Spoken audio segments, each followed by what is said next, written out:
Halo, selamat malam semuanya. Baiklah, pada malam hari ini saya akan menjelaskan materi mengenali. Baiklah, selamat malam semuanya. Saya akan menjelaskan materi mengenai analisis isu kontemporer. Sebelum menjelaskan lebih lanjut, saya akan memperkenalkan diri, yaitu nama saya Priska Manalu. Saya kelompok 2, nomor absen saya 21, dan saya angkatan 109. Baiklah, lanjut pada materi, yaitu yang pertama saya akan bahas mengenai perubahan lingkungan strategis, di mana ada beberapa pakar yang mengatakan bahwa jika kita, menurut Charles Sandi, kita akan membuat kesalahan bila kita beranggapan bahwa masa depan adalah kelanjutan masa lalu. Sebab masa depan itu akan sangat berbeda dengan masa lalu. Kita harus meninggalkan cara lama agar kita sukses menghadapi masa depan. Kemudian menurut Peter Singer, kita harus berhenti membayangkan apa yang akan dilakukan di masa depan dengan melihat apa yang membuat kita sukses di masa lalu. Kemudian ada Michael Hammer. Kalau kita merasa diri kita hebat, kita akan binasa. Sukses di masa lalu tidak menjamin sukses di masa depan. Formula sukses di masa lalu akan menjadi penyebab kegagalan di masa yang akan datang. Selanjutnya ini ada perubahan lingkungan strategis. Ada 4 level lingkungan strategis yang dapat mempengaruhi kesiapan PNS dalam melakukan pekerjaannya sesuai bidang tugas masing-masing. Yakni ada individu, kemudian keluarga atau family, masyarakat pada level lokal dan regional, kemudian nasional dan dunia. Perubahan cara pandang ini dari individu ini tentang tatanan berbangsa dan bernegara telah mempengaruhi cara pandang masyarakat dalam memahami pola kehidupan budaya yang selama ini dipertahankan turun-temurun. Perubahan lingkungan masyarakat juga mempengaruhi cara pandang keluarga sebagai miniatur dari kehidupan sosial. Tingkat persaingan yang berlebihan atau kebablasan akan mempengaruhi keharmonisan dalam kehidupan keluarga. Akibatnya dari ketidakharmonisan ini akan menimbulkan atau membentuk sikap ego dan apatis terhadap lingkungan sekitar. Jadi, sebagai seorang ASN, kita pasti akan menjalani perubahan, baik itu dari internal maupun eksternal. Oleh karena itu, pemahaman mengenai perubahan dan perkembangan lingkungan strategis ini, kita harus bisa membedakan mana yang baiknya dan mana yang buruknya. Kemudian,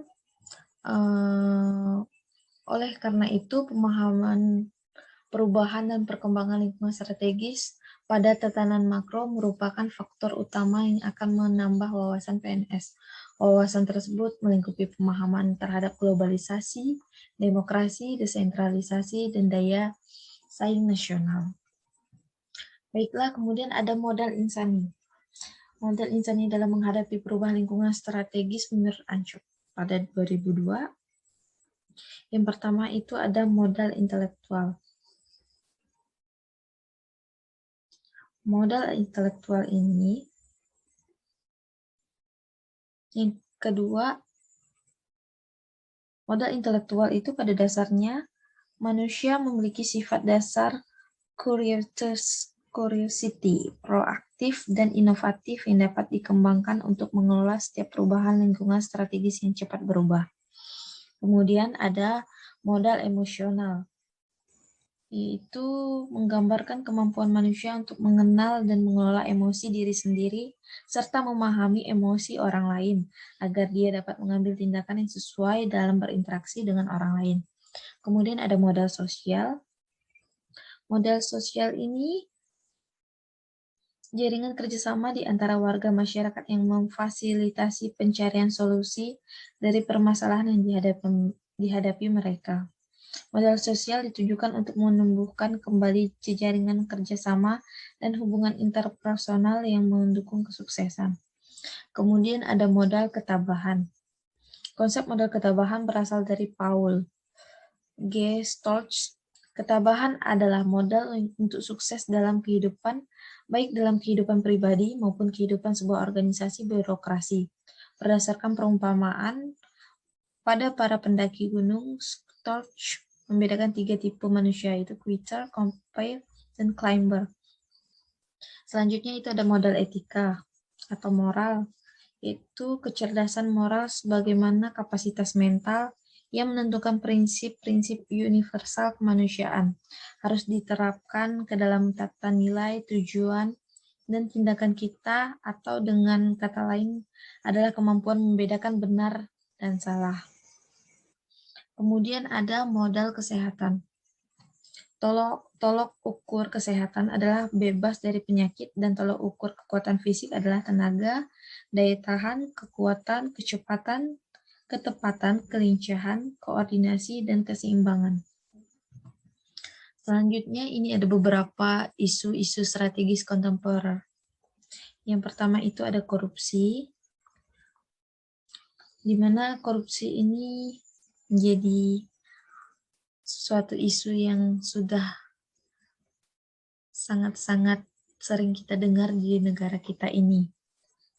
Kemudian ada narkoba,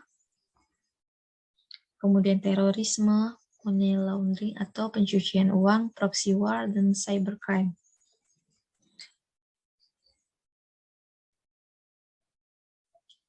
Korupsi, sejarah korupsi itu pernah terjadi di Mesir, yaitu Babilonia, India, Ibrani, Yunani, dan Romawi. Korupsi adalah masalah serius pada zaman Kekaisaran Romawi. Hammurabi dari Babilonia yang naik tahta sekitar tahun 1200 sebelum Masehi telah memerintahkan seorang gubernur provinsi untuk menyelidiki perkara penyuapan. Kemudian ada Samas, seorang raja Assyria sekitar tahun 2000 sebelum Masehi, bahkan tercatat pernah menjatuhkan pidana kepada seorang hakim yang menerima uang suap. Kemudian di Cina itu ada Hansu. Karya Panku menceritakan bahwa pada awal berdirinya dinasti Han 206 sebelum Masehi, masyarakat menghadapi kesulitan pangan sehingga menyebabkan setengah dari jumlah penduduk meninggal dunia. Kemudian ada dari Indonesia ini adalah History of Java, karya Raffles. Ini menyebutkan karakter orang Jawa sangat nerimo atau pasrah pada keadaan, namun memiliki keinginan untuk dihargai orang lain, tidak terus terang menyembunyikan persoalan dan opportunities.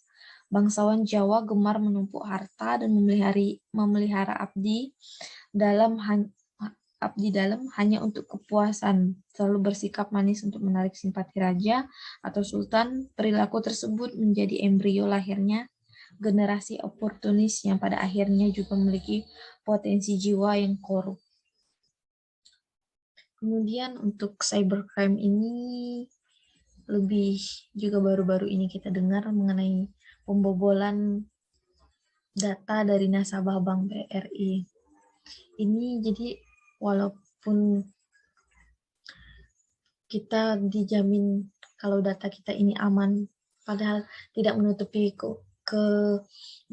kemungkinan untuk data-data kita ini digunakan oleh mereka orang dalam untuk kejahatan yang tidak langsung, seperti kejahatan yang melalui media sosial tanpa sebelumnya kita tahu bahwa orang ini, tanpa diselidiki kita tidak tahu bagaimana dan cara mereka untuk mendapatkan data-datanya. Kemudian ada teknik analisis isu. Teknik analisis isu ini ada isu kritikal secara umum terbagi ke dalam 3 kelompok, yaitu ada current issue, emerging issue, isu potensial. Mengenai pengertian masing-masingnya, untuk current issue itu isu saat ini merupakan kelompok isu yang mendapatkan perhatian dan sorotan publik secara luas dan memerlukan penanganan segera mungkin dari pengambil keputusan. Kemudian ada emerging issue, itu isu berkembang, merupakan isu yang perlahan-lahan masuk dan menyebar di ruang publik, dan publik mulai menyadari adanya isu tersebut. Kemudian ada isu potensial, kelompok isu yang belum nampak di ruang publik namun dapat terindikasi dari beberapa instrumen, baik itu dari sosial, penelitian ilmiah, analisis intelijen, dan sebagainya, yang dapat mengidentifikasi adanya kemungkinan merebak isu dimaksud di masa depan. Dan ada teknik tapisan, yaitu ada AKPK. aktual, kekalayakan, problematik, kelayakan. Untuk pengertiannya, ini dalam teknik KPK menetapkan rentang penilaian 1 sampai 5 pada masing-masing kriterianya. Aktual artinya isu tersebut benar-benar terjadi dan sedang hangat dibicarakan dalam masyarakat. Kekalayakan artinya isu tersebut menyangkut hajat hidup orang banyak.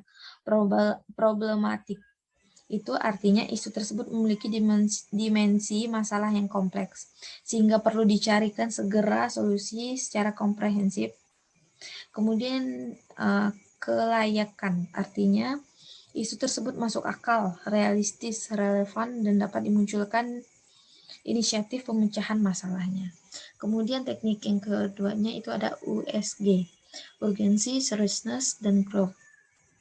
Kalau urgensi ini alat bantu, tapi lainnya itu kalau untuk urgensi itu seberapa mendesak suatu isu harus dibahas, dianalisis, dan ditindaklanjuti.